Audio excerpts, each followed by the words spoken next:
आज हम लोग को बात करनी है पार्टनरशिप कितने टाइप की होती है, टाइप्स ऑफ पार्टनरशिप। ठीक है, कल हम लोगों ने पढ़ा था पार्टनरशिप डीड क्या होती है और कौन पार्टनर नहीं बन सकता है। भैया पहले बता रहे हैं बहुत इंपॉर्टेंट चैप्टर है ये, थ्योरी इसलिए समझा रहे हैं ताकि आगे थ्योरी के बिहाफ पे ही सवाल लगेंगे थोड़े। और कल से हमारे क्वेश्चन शुरू हो जाएंगे, हमारे तुम लोग को शीट दी उसको सही से रखना। कल से क्वेश्चन लगाने शुरू करेंगे और जो अटेंड नहीं कर रहा प्रॉपर अटेंड करेंगे। बहुत बड़ा चैप्टर है, बहुत टाइम लगने वाला है सबको। ठीक है, तो हम लोग को पढ़ना है आज कि टाइप्स ऑफ पार्टनरशिप कितने टाइप की होती है। पार्टनरशिप जो होती है तुम्हारी मेनली 3 टाइप की होती है। एट विल होती है, दूसरी पर्टिकुलर होती है और तीसरी होती है हमारी फिक्स टर्म पीरियड के लिए। तो पहले पूछते हैं पार्टनरशिप एट विल क्या होती है। पार्टनरशिप एट विल वो होती है जिसमें कोई भी क्या होती है, ड्यूरेशन नहीं होता है, ना ही किसी चीज़ का डिटर्मिनेशन होता है, मतलब निर्धारण होता है। पहले से उन लोग कोई भी चीज़ निर्धारित नहीं करते हैं। ठीक है, और लिखा हुआ no provision in the contract between the partner for the duration of partnership और डिटर्मिनेशन ऑफ पार्टनरशिप। ड्यूरेशन के लिए और डिटर्मिनेशन के लिए कोई भी इनके बीच में कॉन्ट्रैक्ट नहीं होता है। और कोई भी इंसान बिना उसके क्या कहते हैं फर्म को टर्मिनेट कर सकता है लिखित तौर पे और डिसॉल्व करवा सकता है। If any person give notice और dissolution in writing the partnership is dissolve. और कोई भी इंसान लिखित तौर पे पार्टनरशिप फर्म को डिसॉल्व करा सकता है। ठीक है, दूसरी होती है पार्टनरशिप पर्टिकुलर पार्टनरशिप। क्या होती है पर्टिकुलर पार्टनरशिप? वो पार्टनरशिप होती है जिसमें एक पर्टिकुलर टाइम पीरियड के लिए पार्टनरशिप करी जाती है। वो टाइम पीरियड पूरा होते ही या वो काम पूरा होते ही वो पार्टनरशिप बंद कर दी जाती है, ख़त्म हो जाती है। जैसे बिल्डिंग बनाने का ठेका ले लो, बिल्डिंग बनती है ठेका ख़त्म। फिल्म प्रोडक्शन ले लो, फिल्म प्रोडक्शन सबसे अच्छा एग्जांपल। फिल्म प्रोडक्शन ने जो है जो है लोगों ने क्या किया, पैसा लगाया, फिल्म बनी, और जैसे फिल्म बनती है उन लोगों के बीच में कॉन्ट्रैक्ट खत्म हो गया।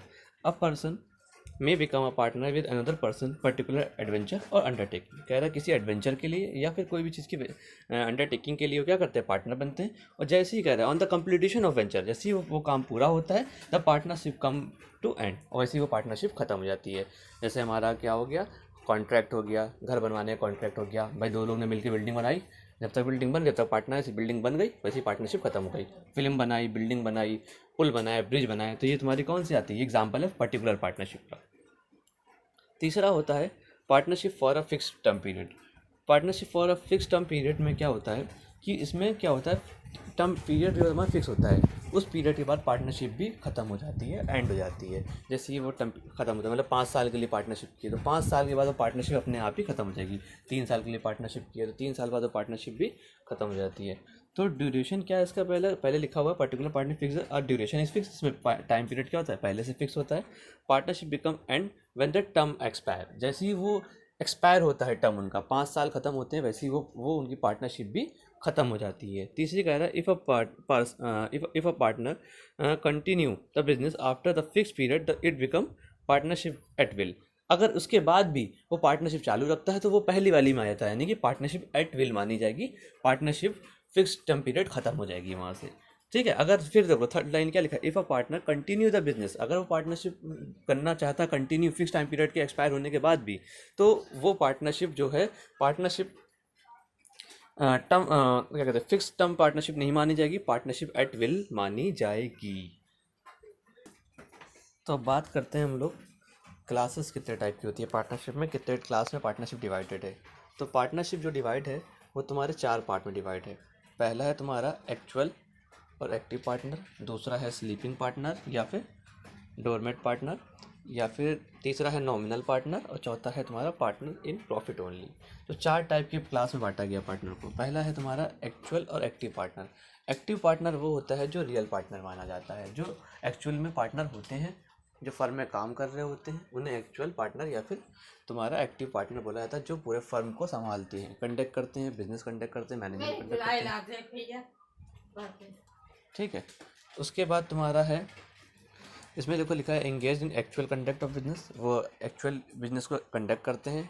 Is act bind the firm and other partners, वो कह रहा है वो उनके द्वारा जो है वो बंधे होते हैं एक दूसरे पार्टनर्स से। Notice to be given in the case of retirement, और रिटायरमेंट के टाइम पे उनको नोटिस देने की आवश्यकता पड़ती है। जब भी वो रिटायर यानी कि निकलना चाहे फर्म से, उनको नोटिस देना पड़ेगा।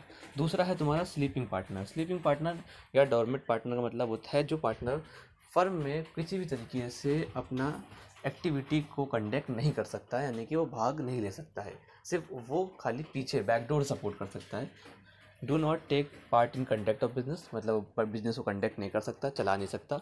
Contribute his share capital and enjoy the profit and loss, सिर्फ वो अपना पैसा लगा सकता है उस फर्म में, प्रॉफिट एंड लॉस को एंजॉय कर सकता है, उस मैनेजमेंट में पार्टिसिपेट नहीं कर सकता। Do not know the outside world, उसे आउटसाइड वर्ल्ड से कोई मतलब नहीं होता है फर्म में।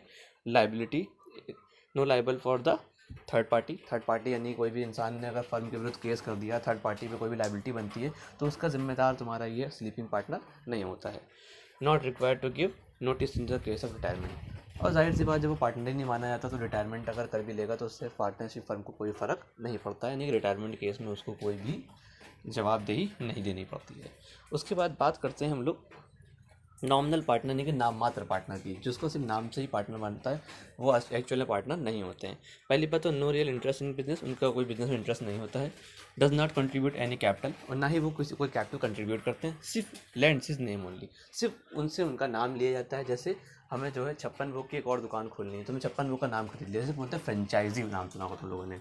जैसे हमने क्या कहते हैं दुकान खोलनी है अलबेक की, या फिर एग्जांपल और ले लो तुम्हारी मिस्टर ब्राउन की ले लो। तो मिस्टर ब्राउन में क्या हुआ, तुम्हारे पास एक बेकरी हो, सब कुछ है, बस तुम्हारे पास बेकरी ऑलरेडी चल रही है, तुमने क्या किया, मिस्टर ब्राउन का नाम खरीद लिया, अब मिस्टर ब्राउन के नाम से तुम अपनी बेकरी को चला रहे हो, तो उससे वो अपना नाम देते हैं, बाकी काम तुम्हारा सारा होता है। और no share in profit but liable to third party correct of them, जाहिर सी बात है उसमें क्या रहा है कि प्रॉफिट में के लिए लाइबल नहीं होते, लेकिन थर्ड पार्टी के लिए जरूर होते हैं। जाहिर सी बात है अगर तुम्हारी वाली बेकरी, तुमने मिस्टर ब्राउन का नाम ले रखा, तुमने कोई कांड किया, मतलब कांड इन द सेंस कि तुमने को ख़राब प्रोडक्ट दिया या कुछ भी किया, या छिपकली निकल आई या गंदा प्रोडक्ट दे दिया, तो भाई नाम तो ये न्यूज़ में आएगा ना, मिस्टर ब्राउन में जो है खाने में निकली छिपकली, तो गुडविल ख़राब होगी उस फर्म की, उस पर केस ठुकेगा, और जब केस होगा तो जाहिर सी बात तुम्हारा नाम है तो केस तो तुम्हारे पर बनेगा, क्योंकि तुमने अपना नाम दिया उसको।